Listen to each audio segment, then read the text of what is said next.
Hello and welcome to another episode of Rerouting Logistics with myself, John Wilson and Beverley Bell. In this episode we have the opportunity to speak to Dave Pickering, the CEO of WS Transport, where we're touching on subjects such as leadership styles, his journey to CEO and technology and AI within the logistics sector. So Dave, thank you very much indeed for flying in from Amsterdam this morning. I think you were up at 4. Absolutely. To come over and do this podcast, so thank you for that. What time are you going to get to bed tonight? Around about 10, 11. So, yeah, early start this morning. Some really positive meetings that I was involved in yesterday. Fly over today, fly back to conclude some of them for tomorrow. So, yeah, about 10 o'clock. So, a steady 15-hour day, which is no more than our drivers do. So that's a really good answer. I like that. So obviously in your new role, you're back to life at 100 miles an hour, unlike your drivers. You fit in time for exercise?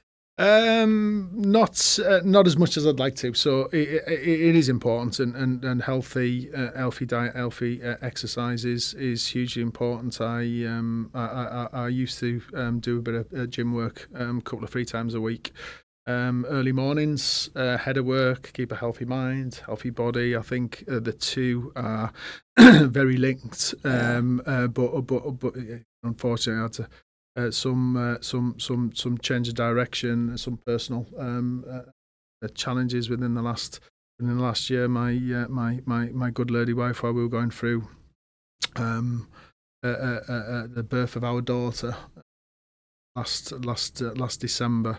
We had she's fine now. I've got to end the story. She's fine now and really healthy, 6 months old, amazing angel child. And I bet you spoil her rotten. More so. When you kind of hear the story, you'd understand why. But absolutely, she's amazing. She's the most perfect human being God put on the earth. But my wife went into preterm labour at 19 weeks, which. Gosh. Yeah, so we had 4 days, rushed into local hospital in Manchester, who were tremendous, really were. And I think until you need the NHS, you don't realise just what these guys and girls do. It was an unbelievable experience, but we were told we'd lost.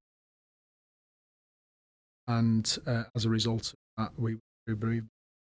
Gosh. Baby was still in my harrowing.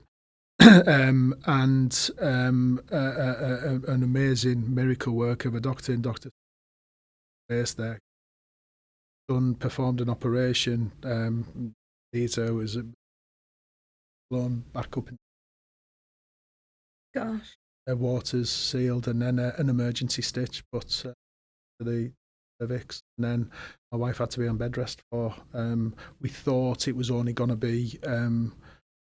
Working for about 6 or 8 weeks, this emergency stitch, and they said, look, you'll get to viability and then we'll have to go and look prematurely or be safe.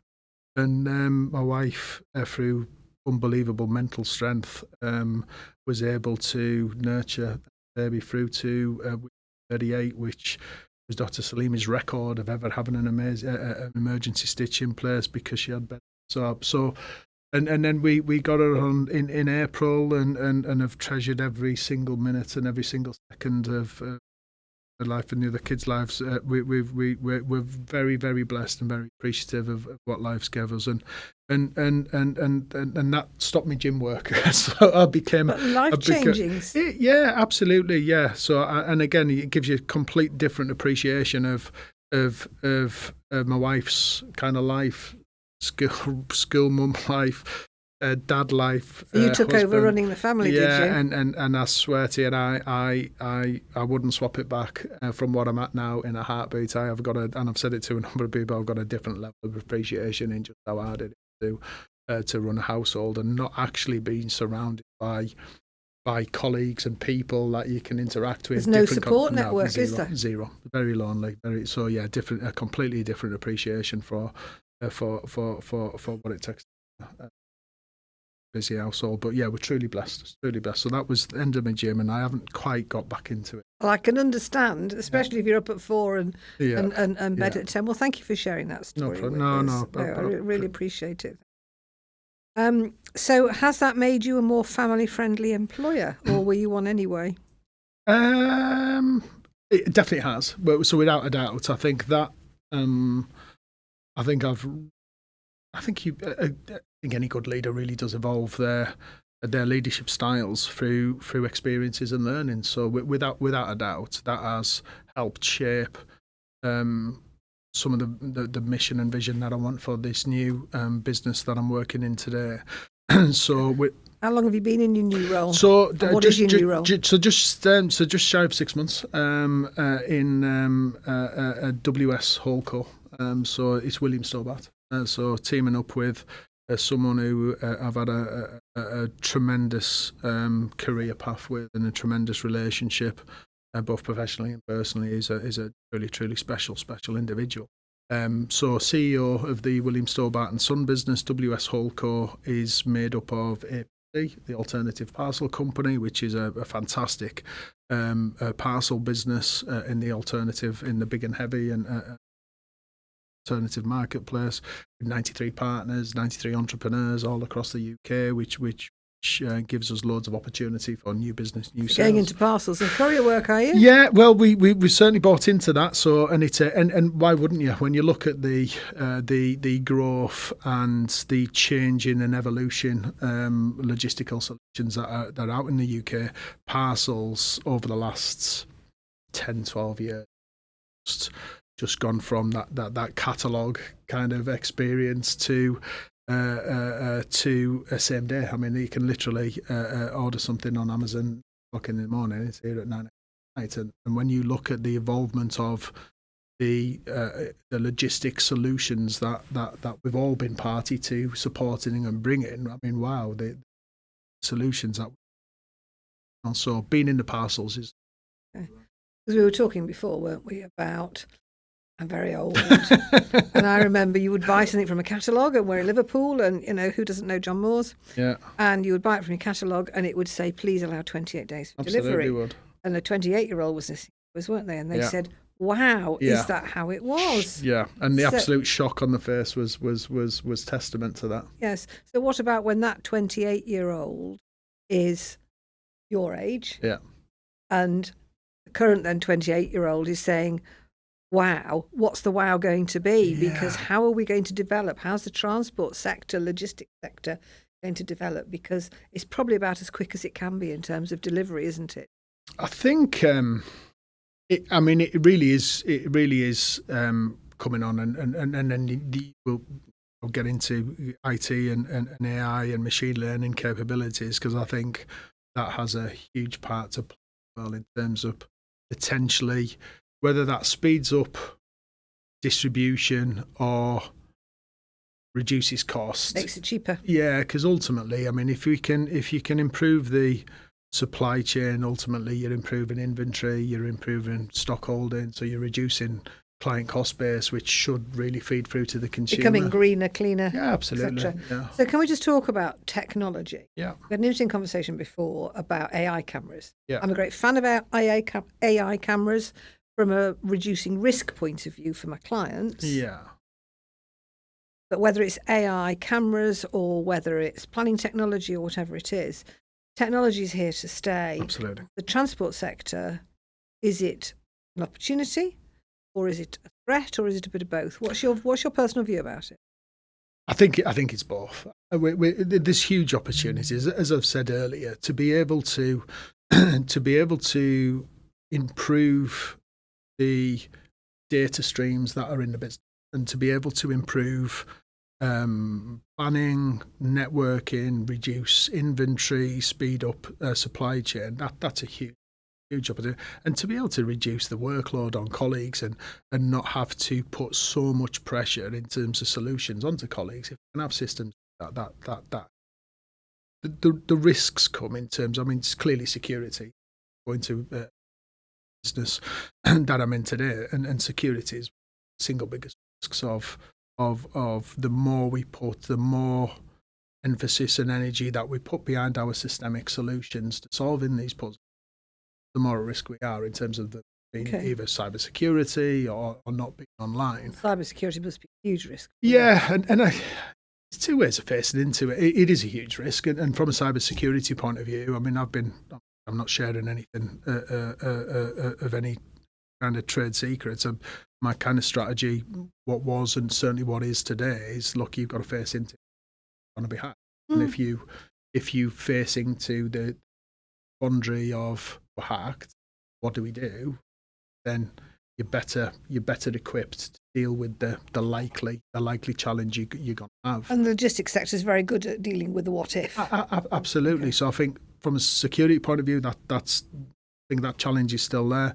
But again, it's like everything, anything in its really early concept. And I know AI has been years and machine learning, but we're still at a really, really early stage of this.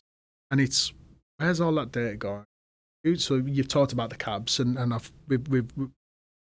we have forward facing cameras, and I certainly feel the forward facing cameras really do support any bad behaviours from people trying to get you crashed into you, and all of these kind of things. From an inward looking, I've always been challenged with where that data is held, and I share with the drivers in some being kind of watched all the time. Who's got access? Correct, and I think that's some of the challenges. I do see. I think there's an argument between both. Does it help with drivers falling asleep? I'm not sure the data's compelling too enough. Late by then, isn't it? Yeah, and I'm not sure that it's compelling enough for me to say that there's enough of them incidents and accidents to actually warrant it. Versus, actually, I do feel for the drivers having a camera on you 24/7. Where's that data going? Dave, I remember when they brought tachographs in, and I was only a little girl, and I can remember hearing on sort of the news people saying, "Oh, these tachographs are coming in," and drivers are saying it's the spy in the cab. It's about using it properly, isn't it? Correct. You talked about colleagues a moment ago. In the sector that we work in, some people think they have to work 24. They think, for example, parcels delivery. Well, I've got to always be available through the night, and I've got to answer the WhatsApp calls and the WhatsApp messages, and I've got to send the emails. What do you say to the people who work for you about that? It's. I think again, I've evolved. So what I would say, and I can stand testament to this because I said it to the leadership team of the business that I've just gone in. I mean, my viewpoint is, if you're sending me emails and WhatsApp messages on an evening and on weekends that aren't kind of business critical, I don't take them positively. I mean, there's automated emails that come out regarding service and accident incidents. I absolutely accept them, but in terms of emails being shared or one-to-one emails about specific items that can wait, I certainly said to my team that wouldn't be looked at as he or she is really putting the hours in. That's fantastic. I really look at it and think they're really with their workload, and I'm kind of challenged in terms of trying to give them anything else or develop them further as a leader of that I'm stewarded to run. So, and I guess that that viewpoint has definitely evolved, because if you'd asked me 10 years ago, I would have said completely the contrary. And my behaviours were completely the contrary, where I would, through every single holiday, through every single evening, through every single weekend, probably even test the wall. So, and I don't mind sharing that. So my viewpoint is very much of people are better equipped to deal with their role and my expectations of their role. If time to rest, to take time with families and take form, there's always going to be times. There's always going to be incidents. But in the main, I would always encourage the team that they have when they want to send me an email. 8, 6 o'clock. And they'll probably perform better on the Monday morning if they've had a weekend off. And you're talking to somebody who never has a weekend off. Well, I do, but when you've got your own business, as you know, it can be a challenge. Of course. It's getting that work-life balance right. I think it goes back to, you use your own experiences and try to weave them into your business or your sector.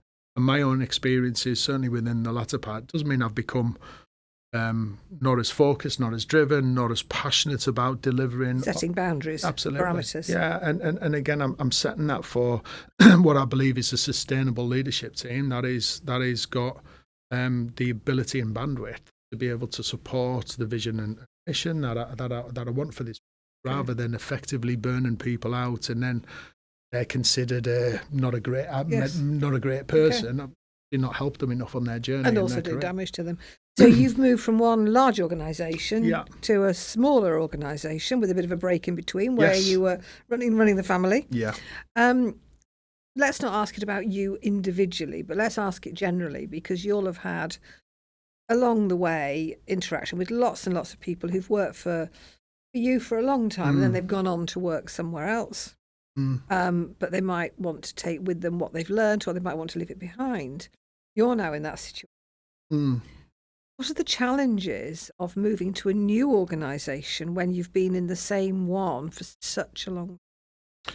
It is. It is a change. So there's no doubt. It was a change in. I don't think in terms of pace. I think the pace is certainly there, but in change of leadership style and strategy. So again, in a past life,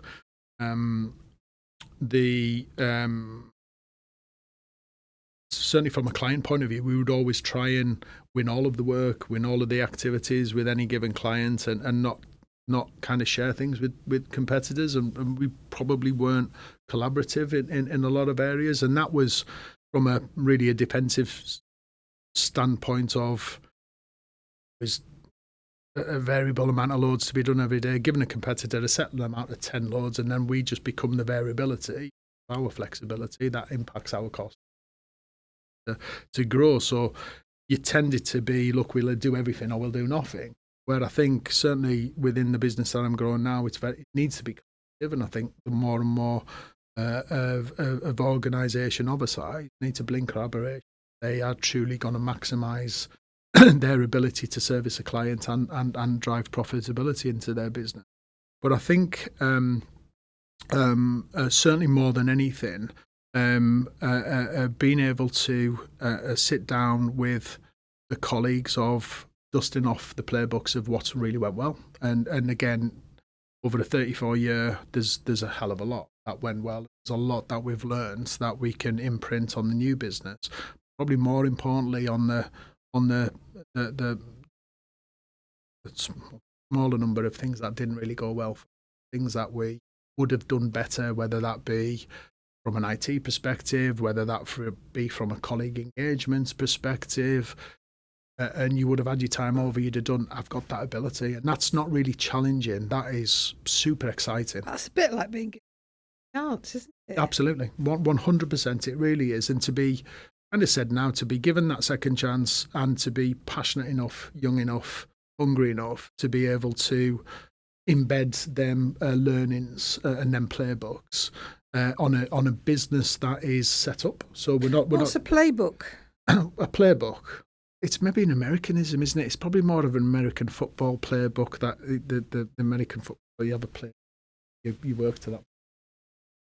But it's a guide. Yeah, something that's where. You're from Cumbria. You can't say playbook. I know, but I like American football. But yeah, I am a Cumbrian. I need to bring some Cumbrianisms. Need to remember. Yeah, I absolutely do. I'm proud of it. I'm proud of it. Well, I know you are, and rightly so. And I'm Lancastrian and proud of it, and rightly so. And of course, we love Yorkshire people too. No, I didn't say that. In a business, whether it's a small business, medium, large, whatever it is, which is more important, the inspirational leader or the superb entrepreneur? Which are you? I think they look, again, I can speak. So I can speak for myself. I think I really do believe I can.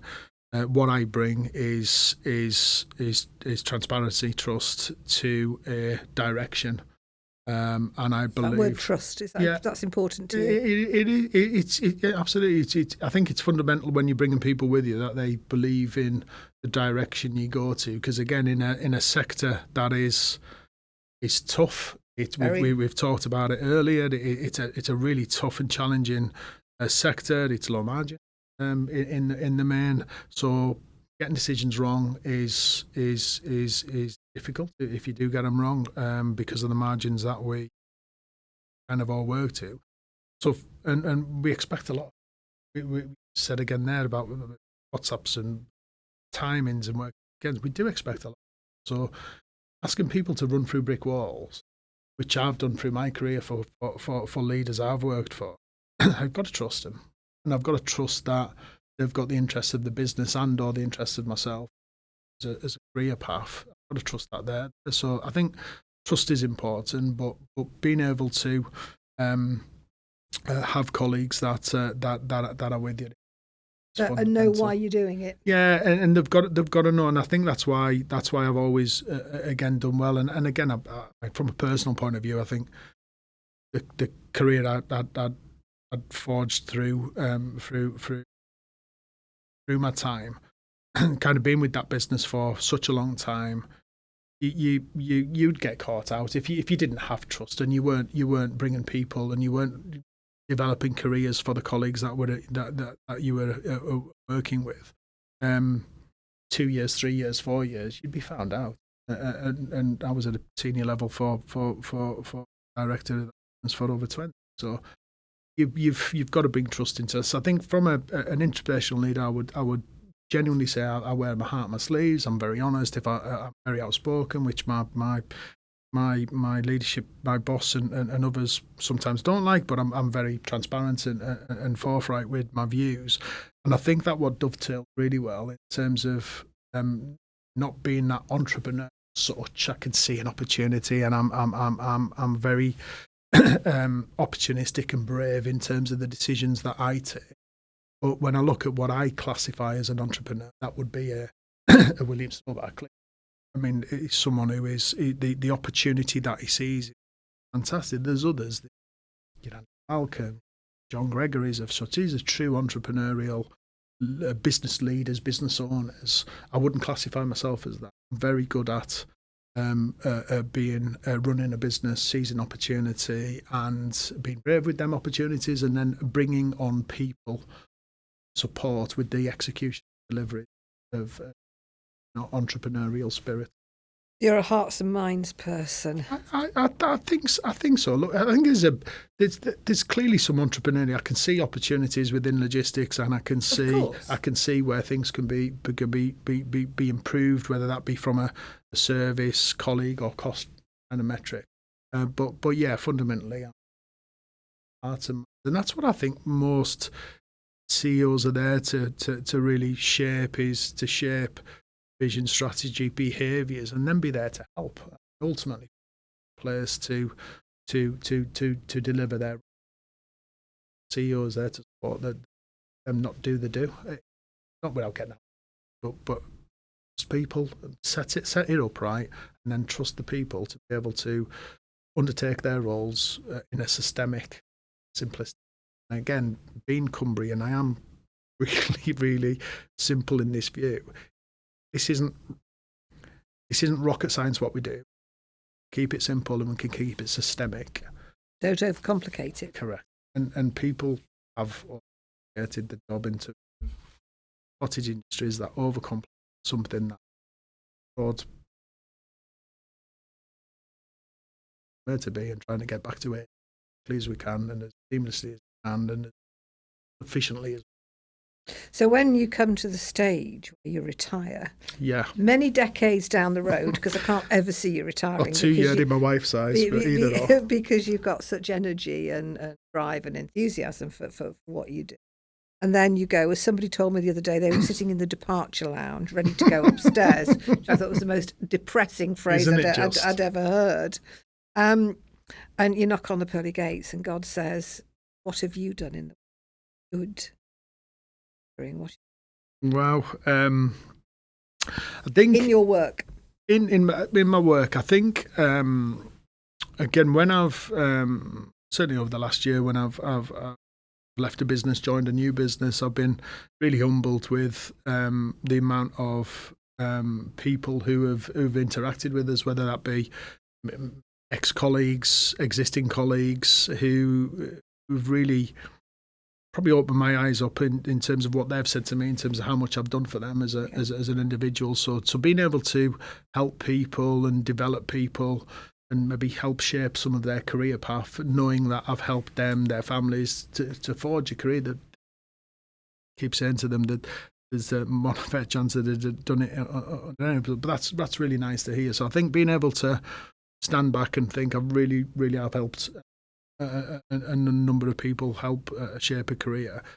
Also, again, when you look at the innovative approach that certainly I think I've taken with the business and businesses I've been part of, I think some of the solutions, business as a brand and the business I work for, where that was within the industry and how that was within the industry, I think that's improved the industry. Brought standards and brought healthy competition to the industry, and I think it's brought improvement again, whether that be clients have reduced inventory, whether that be different solutions, double deck solutions. That's looking inward at the industry. Yeah. Okay, from an industry leader perspective, Yes. and giving people a living. Those people pay their taxes. They absolutely Without do. those people paying their taxes, there wouldn't be much around. And No. we just remind the Chancellor of that. But there we go. Yeah, But correct. just looking outwardly at the great British public, if the great British public were interviewed, saying, what have you actually done that's made their lives better? Yeah, so different. Yeah, maybe a different question within that. Yes. So that is absolutely. I think there's certainly times again within the career where the British public have call it a wake up call or call it an appreciation, whether that be the last couple of years with driver challenges, whether that be. I mean, again, from a COVID point of view, there wasn't a single day through that period where I didn't work frontline, where the management team, the drivers, the colleagues. I mean, we had thousands of people on a daily basis putting them days their lives at risk. And you look back at it now, think, actually, this wasn't about puffing our chests out. This was about delivering goods. The fourth essential service. Yeah, and it absolutely was. And I think that's where the appreciation come from. Without it, there might have been a shortage of pasta, there might have been a shortage of toilet rolls, there might have been a shortage. But ultimately, there was product, there was shelves that were filled on a daily basis. Them shelves were filled by the logistics sector. And well, myself per se, as a sector, I can absolutely talk behind what people themselves through. And rightly, the NHS were absolutely unbelievable. The emergency services were, but the drivers were delivering to the medical. Unbelievable. And let's not forget the passenger industry. Yeah, correct. Passenger carrying vehicles, trains, taking people to work to do that. I think I think that was the reality, and I think like anything, you get an appreciation. I think if you look at that thermometer, I think it was full for appreciation and respect for the driver community and the logistics community. It's probably somewhat reduced back to just an acceptance. It'll always take a crisis. Absolutely, People to appreciate those. Yeah. Work. I mean, I remember the fuel crisis. Drivers were having a little moment saying that was very close. Yes, it was very close. So, looking forward, then I'll ask you a question. Wine thing that looking forward over the next 5 to 10 years excites you about the industry and the opportunities. I think the technology aspect is huge. I think.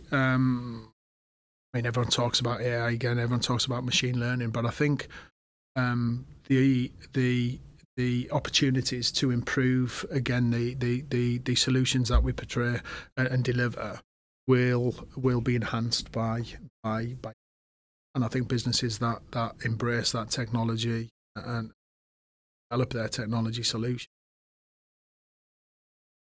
I think for me, being able to, I've got twofold really from a personal point of view with a relatively new business, the opportunity boundless in terms of the next 5 and 10 years. And that's exciting. and I've been at both ends of businesses when you're growing a business or when you're having to cut your cloth with it. I'd rather be growing off any day. So that's exciting. But from an industry point of view, I think there's a lot of good work. I think things like this really do enhance the skills need. I think that's challenges we face is that skills gap of where we're going as an industry. But I think businesses like talked before, Generation X amongst others are really championing that this industry is one for a career path and a career growth, not just for middle-aged men to go into either driving jobs or office jobs.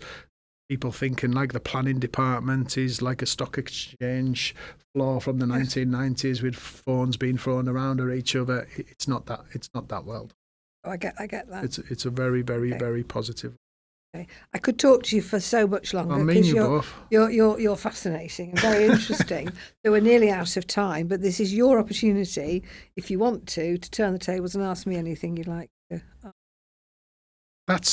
So thank you, and thank you for this. It's been really good, and it's always really interesting. There's a number of things that I would I could, again, vice versa, I could sit here all day and talk about that from a TC's point of view. Certainly, a couple of questions on that. It'd be where you see the TCs, the importance of a TC now, and where you see their role maybe versus where you were in terms of time. Do you think that's evolved, or do you think it's evolving? Good question. There's always a need for regulators. There's always a need for independent regulators. The other day I was listening to the radio and they said there are some jobs in life that are sort of undoable, really difficult. Archbishop of Canterbury, Home Secretary, Director General of the BBC. And I think being a traffic commissioner is often a thank you. Yeah. There'll always be a need, and I think they do a really difficult job. For me, the challenges are for them to understand the industry. Got a new senior traffic commissioner, Kevin Rooney, very practical, very pragmatic. I think the commissioners need to understand the industry and support it as well as regulating. So that for me is what regulation's about. And where do you see, again, from where it was to where it could be in terms of how operators weave in to support that? Because I go back to relationship. I always found historically it was you were revered, you personally, but as a TC, you didn't really want to engage a TC if you didn't have to, because you were stood in front of them, and that's not what you want to do. But actually, in terms of how do you change that dynamic? Well, I think that's the operator's perception, which I think is wrong. Yeah. Because nowadays operators do engage with traffic commissioners at industry events. Yeah. Traffic commissioners regularly hold stakeholder engagement events, is what we call them, going to the RHA, going to Logistics UK, going to Confederation of Passengers, RHA coaches, all those things. I can remember when I started back in 2000, 25 years ago, I said to my secretary, I'm going to go and see an operator. Oh, Mr. Waterworth, done that. Good idea. Fantastic. Traffic commissioners regularly do. They understand, and they are specialist regulators, and they work really hard to understand the sector. Yeah. And so you want to see a traffic commissioner for coffee with biscuits. Yeah. You don't want to see them I agree. without coffee, without biscuits in the public inquiry room. Yeah. I do think they work.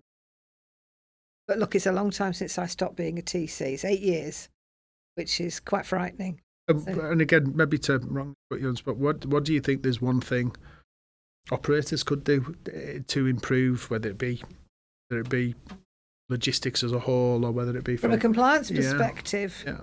Take expert advice before it's too late, and do your risk management and your auditing before it's too late. Yeah. So many operators go, if only, that phrase, if only I'd done this. Transport manager CPC refresher training, do it properly. Don't just tick a box. Driver CPC training, don't just tick a box. Pay that money. It's an investment, totally not agree. a cost. 100% agree.